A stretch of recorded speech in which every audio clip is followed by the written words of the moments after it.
Assalamualaikum warahmatullahi wabarakatuh. Saya lanjutkan lagi dulur, mengenai wakaf dulu.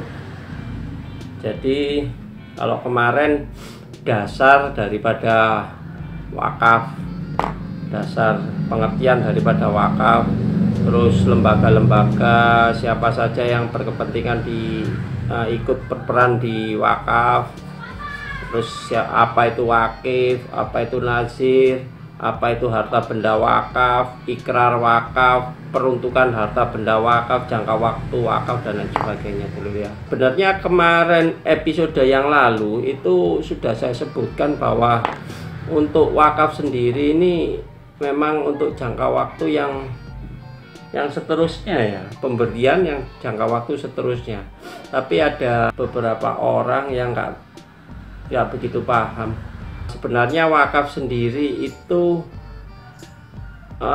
tidak boleh mewakafkan sesuatu ya, baik itu benda bergerak maupun benda tidak bergerak, itu hanya untuk sementara waktu.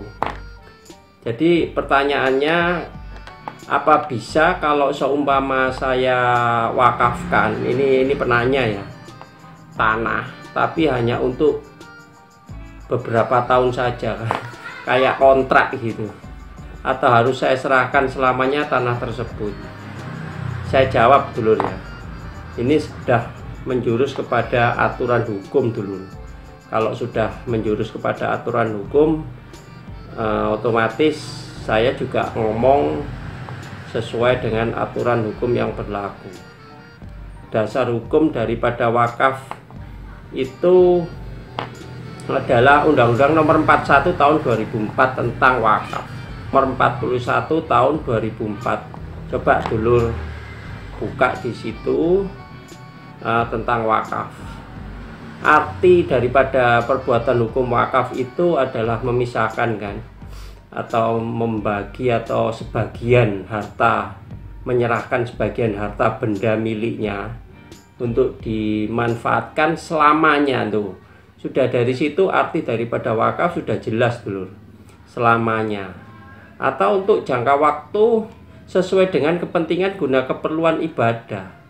Jadi kalau seandainya itu wakafnya itu dikembangkan dan lain sebagainya, di lebih besar dulunya musola, terus sekarang jadi masjid dan lain sebagainya, mungkin wakaf itu menjadi berkembang selamanya gitu. Karena apa? Dalam pasal 1 angka 1, nah ini merujuk pada pasal 1 angka 1 undang-undang yang saya sebutkan tadi, Undang-Undang 41 tahun 2004, kan untuk kepentingan guna keperluan ibadah.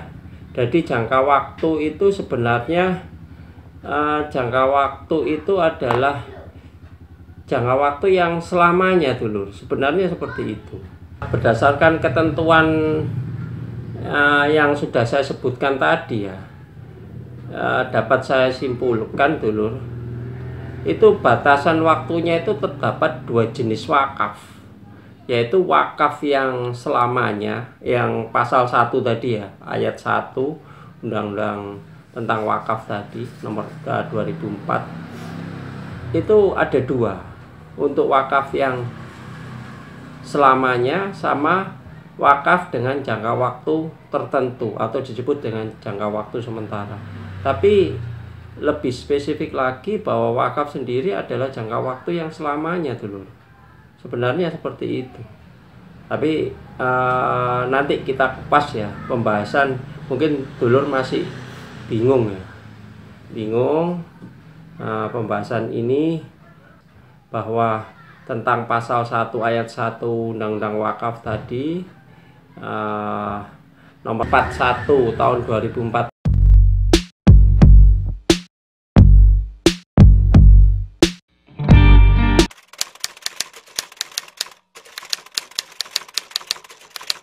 Jadi untuk wakaf yang sementara waktu atau hak atas tanah, ini saya kasih contoh untuk wakaf yang hak atas tanah kalau seandainya berupa tanah dulu. Jadi untuk ketentuan khusus wakaf sementara waktu ini adalah benda wakaf yang tidak bergerak dulu seperti tanah. Kecuali kalau benda wakaf yang bergerak, beda lagi ceritanya. Jadi pada pasal 17 ayat 1 peraturan pemerintah nomor 42, tadi kan 41 tahun 2004, ini 42 tahun 2006 tentang pelaksanaan Undang-Undang nomor 41 tahun 2004 tentang wakaf tadi, PP Wakaf, diatur hak atas tanah yang dapat diwakafkan, yaitu terdiri dari satu, hak milik atas tanah baik yang sudah atau yang belum terdaftar.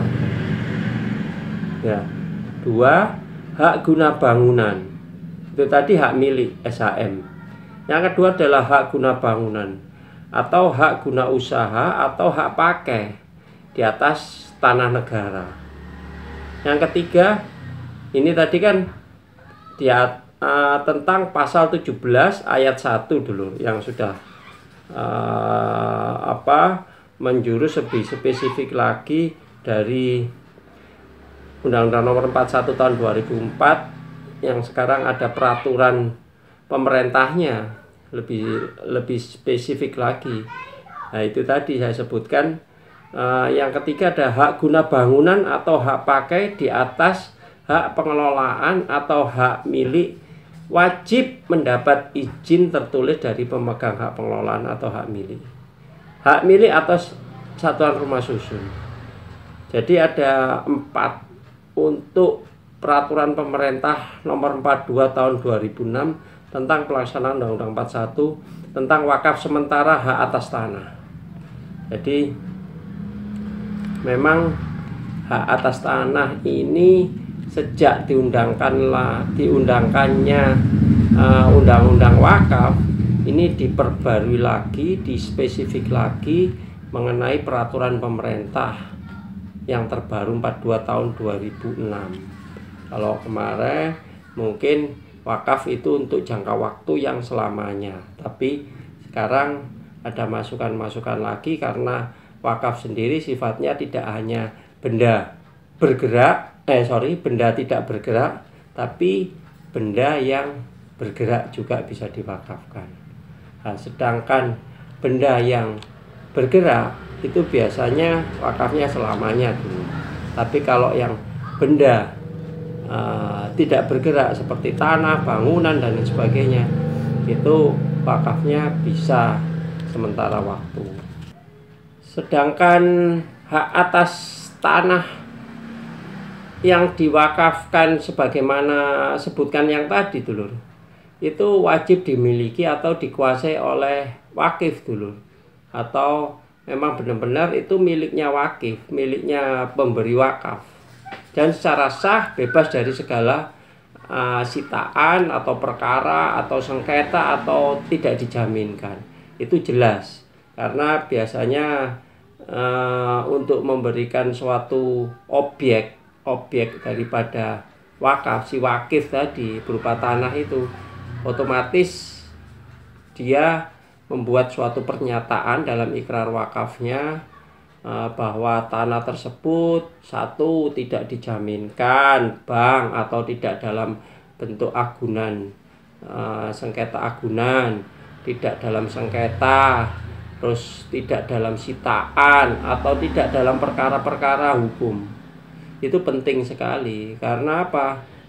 Dulur pasti tahu kalau sudah nantinya di kemudian hari ternyata tanah wakaf tadi berjalan waktu, ternyata ada sengketa, ada sitaan bank. Nah, ini kan timbul permasalahan-permasalahan baru dulur, permasalahan hukum yang harus diselesaikan. Padahal sifatnya kan ibadah, sifatnya kan pemberian, semacam hadiah gitu, jadi semacam hibah gitu. Jadi kalau sudah seperti itu, ya otomatis nggak sah kan untuk wakafnya sendiri.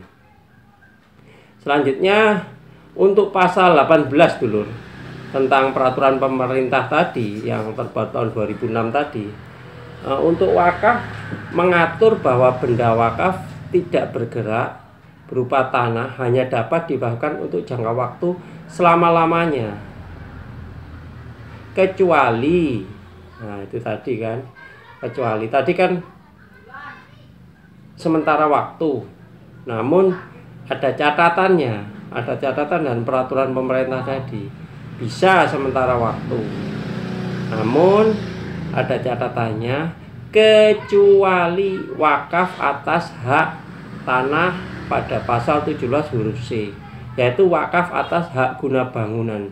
Nah, kalau hak guna bangunan ini kan, atau hak pengelolaan atau hak pakai, ini kan sifatnya tidak selamanya.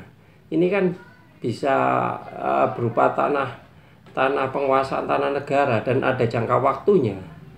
Mungkin nantinya dengan berkembangnya waktu ada rancangan undang-undang pokok agraria yang nomor 5 tahun 60 itu kan hak guna bangunan kan tidak bisa diperpanjang lagi.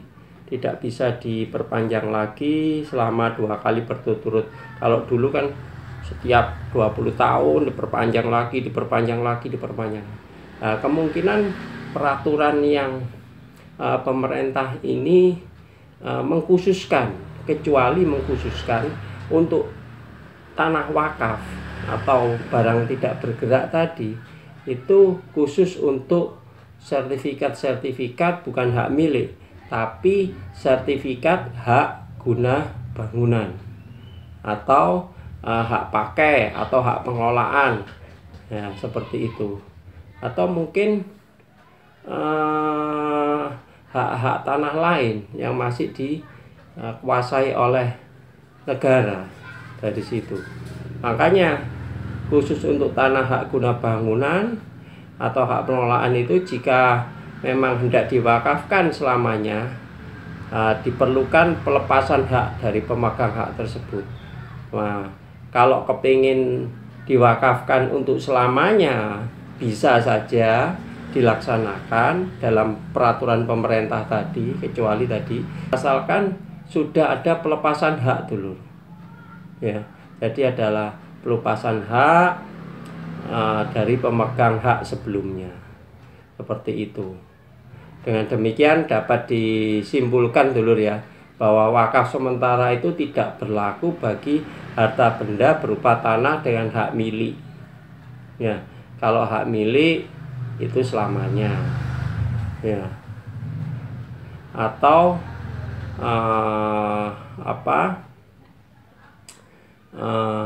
hak-hak yang melekat selamanya, kecuali kalau hak guna bangunan.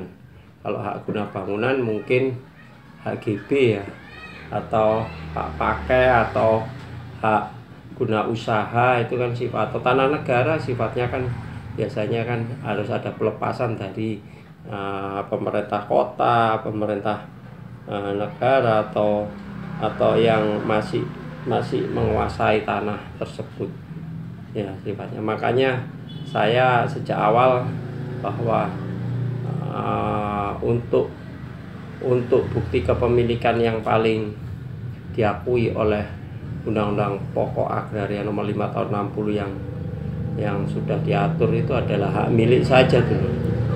Selain daripada itu ya masih belum bisa diakui, apalagi kayak IPEDA, terus pedok, letter C, terus layar, terus apa macam-macam hak-hak itu, ya. Jadi untuk melindungi daripada tanah yang diwakafkan atau untuk tanah yang hanya sementara waktu itu, saya sampaikan, saya ngambil kesimpulan bahwa bisa dilaksanakan secara selamanya sesuai dengan peraturan undang-undang tentang wakaf nomor 41 tahun 2004. Terus diatur juga lebih spesifik lagi tentang peraturan pemerintah, itu khusus pengecualian untuk tanah-tanah wakaf yang mempunyai hak guna bangunan atau berstatus sebagai hak guna bangunan atau tanah pengelolaan atau tanah pakai atau tanah negara. Saya kira cukup sekian, mungkin ada tambahan, mungkin ada informasi lagi yang saya dapatkan seperti itu informasinya, yang saya pelajari juga seperti itu. Jadi konten kali ini mungkin bisa menambah wawasan, menambah pengetahuan. Tetap jangan lupa like, komen, share, dan subscribe. Assalamualaikum warahmatullahi wabarakatuh. Salam pojok hukum.